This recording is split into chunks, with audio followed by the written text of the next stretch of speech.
एक छोटे से कस्बे के पास एक घना और डरावना जंगल था जिसे लोग प्रेतवन कहते थे, क्योंकि कहते थे कि वहां रात होते ही पेड़ों के बीच किसी के रोने, गाने और चीखने की आवाजें आती थीं।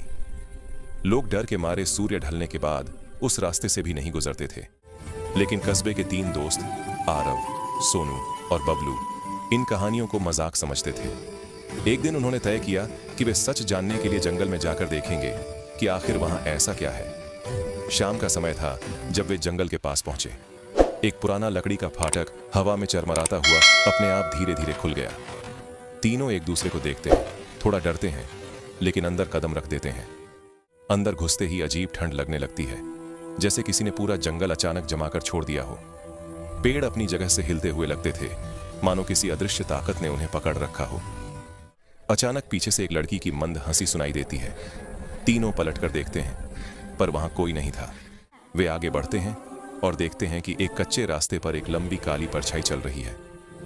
पहले तो आरव कहता है कि शायद हवा का खेल है, लेकिन उसी समय परछाई रुककर उनकी तरफ मुड़ती है। उसकी आंखें लाल आग की तरह चमक रही थीं। तीनों के दिल की धड़कनें तेज हो जाती हैं। अगले ही पल वह परछाई हवा में गायब हो जाती है। अब वे जंगल के बीच एक पुराना टूटा हुआ घर देखते हैं। दरवाजे पर बड़े बड़े नाखूनों जैसे निशान बने हुए थे। तभी अंदर से एक बच्ची की हल्की आवाज आती है, मुझे बचाओ।